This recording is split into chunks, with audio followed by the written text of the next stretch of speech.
Jammu Kashmir BJP core group की meeting चल रही है।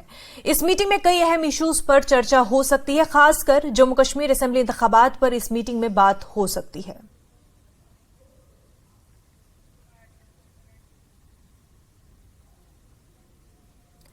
तो आपको बता दें कि बीजेपी कोर कमेटी की मीटिंग और इस हवाले से माना जा रहा है कि खासकर जम्मू कश्मीर असेंबली इंतखाबात के हवाले से चर्चा हो सकती है। आपको बता दें कि काफी अरसे से जम्मू कश्मीर से ये मांग आ रही है, सवाल किया जा रहा है कि जम्मू कश्मीर में असेंबली इंतखाबात क्यों नहीं कराए जा रहे हैं। बार बार ऑपोजिशन के लीडरान जो है बीजेपी पर हमलावर होती रही है असेंबली इंतखाबात को लेकर के कि क्या वजह है कि बीजेपी जम्मू कश्मीर में इंतखाबात नहीं करा रही है, जबकि बीजेपी का बार बार इस पर यही बयान आता रहा है कि हम तो तैयार है इलेक्शंस कराने के लिए, इंतखाबात कराने के लिए, लेकिन ये फैसला जो है इलेक्शन कमीशन ऑफ इंडिया का रहेगा।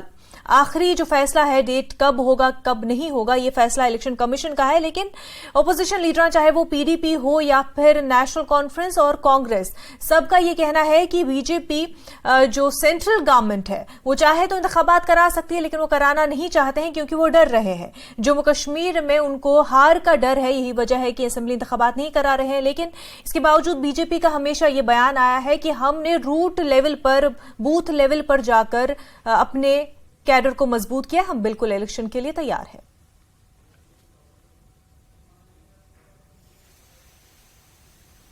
दिल्ली में एक बड़ी बैठक भारतीय जनता पार्टी की कोर ग्रुप की होने वाली है। ज्यादा बातचीत के लिए हमारे साथ हैं जम्मू कश्मीर के पूर्व उप मुख्यमंत्री कविंदर गुप्ता जी। सर, ये जो मीटिंग है कितनी महत्वपूर्ण है और किस तरह का एजेंडा है? देखिए, मीटिंगें जो भी होती हैं महत्वपूर्ण होती है, किन्हीं विषयों को लेकर के उसमें बात की जाती है।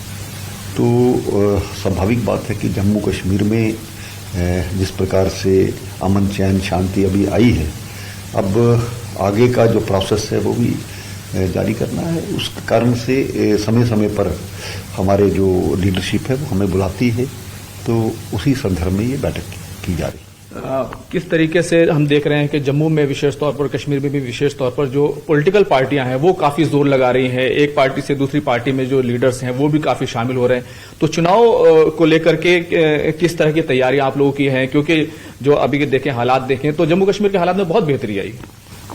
भारतीय जनता पार्टी पहले से भी ज्यादा अच्छे मार्जिन से जीतेगी और हमें विश्वास है कि हम अपनी कारकर्दगी पर जो हमारी केंद्र सरकार द्वारा अच्छे किए गए काम हैं उसमें हम जीतेंगे और सरकार बनाएंगे। अभी देखें तो जिस तरीके से जो पंचायत के चुनाव होने हैं, फिर नगर पालिका के चुनाव हो रहे हैं, खबर आ रही है कि 2024 के बाद हो सकते हैं इस तरह के चुनाव। तो क्या इससे कोई आपको नहीं लगता कि एक मैसेज जो है वो अलग तरह का जा रहा है?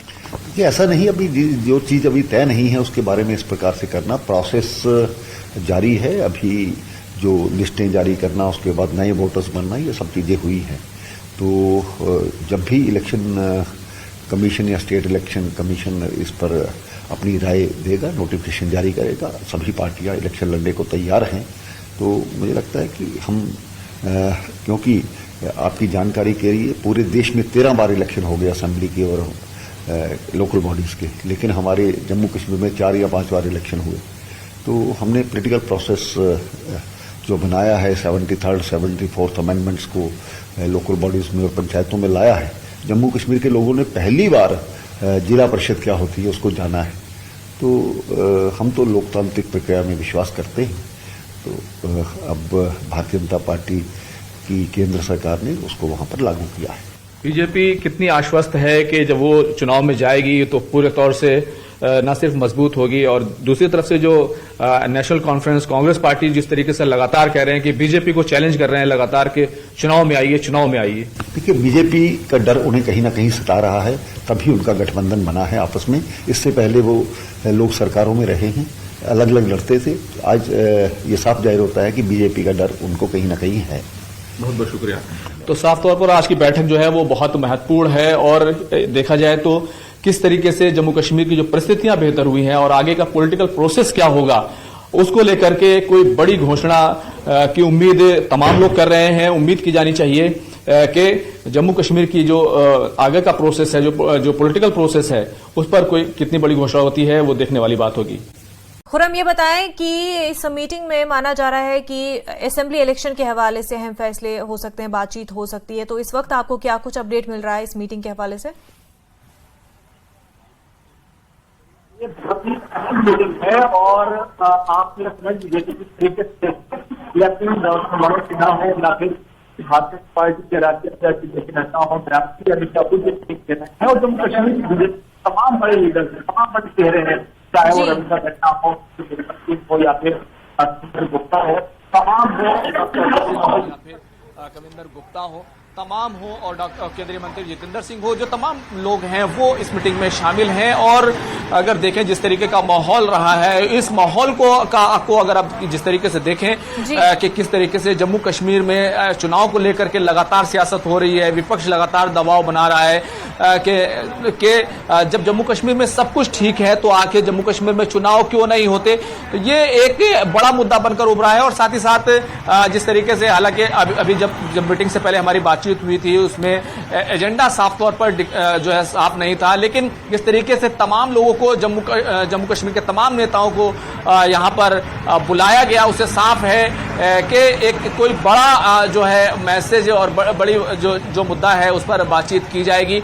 और जाहिर सी बात है केंद्रीय गृह मंत्री अमित शाह क्योंकि मीटिंग ले रहे हैं और जिस तरीके से हमने देखा था कि चुनाव को लेकर के लगातार बात होती रही, स्टेटहुड को लेकर लगातार बात होती रही और 2024 का चुनाव भी जो है वो करीब है और भारतीय जनता पार्टी ने कमर कस ली है, चाहे पीएम मोदी हो, चाहे गृह मंत्री अमित शाह हो या दूसरे लीडर्स हो, लगातार कैंपेनिंग के मूड में हैं और अलग अलग जो स्टेट्स में जा रहे हैं। तो कहीं ना कहीं एक बड़ी रणनीति तैयार करने की कोशिश है अभी बीजेपी के पास। लोकसभा को अगर देखें तो जम्मू कश्मीर में सिर्फ 2 सीटें हैं, तो किस तरह से 3 हो सकती हैं और किस तरीके से इन तमाम सीटों को बनाकर रखा जा सकता है और किन मुद्दों पर आगे जो है हम जाया जा सकता है, कैसे भारतीय जनता पार्टी और मजीद बेहतर कर सकती है। तो ये तमाम चीजें हैं जिसको लेकर के आज चर्चा होने की उम्मीद है। अगर इससे आगे बढ़कर देखें तो जिस तरीके के सवालात का सामना करना पड़ा था सुप्रीम कोर्ट में मरकजी हुकूमत को, और जवाब तो हालांकि सरकार की तरफ से दिया गया था कि सही वक्त आने पर, और जिस तरीके से सही वक्त आने पर न सिर्फ वहां पर इलेक्शन होंगे बल्कि वहां पर जो रियासत का दर्जा है वो भी बहाल कर दिया जाएगा। तो सरकार के पास एक बड़ा एजेंडा है क्योंकि जब भी कोई पॉलिटिकल पार्टी की मीटिंग होती है, जाहिर सी बात है जम्मू कश्मीर में विधानसभा चुनाव को लेकर लगातार बात हो रही है, दूसरी तरफ नगरपालिका के भी चुनाव होने हैं। तो इन तमाम चुनाव को लेकर के क्या बड़ा एजेंडा तैयार किया जा सकता है, किन मुद्दों को लेकर के आगे बढ़ा जा सकता है, अभी लगातार जो है मीटिंग चल रही है। खुद एलजी मौजूद हैं, जेपी नड्डा जो राष्ट्रीय अध्यक्ष हैं भारतीय जनता पार्टी के वो मौजूद हैं, गृह मंत्री मौजूद हैं, रविंद्र रैना जो जम्मू कश्मीर बीजेपी के अध्यक्ष हैं वो मौजूद हैं। तो तमाम बड़े चेहरे यहां पर मौजूद हैं और कोई बड़ा ऐलान होने की जो है उम्मीद की जा रही है।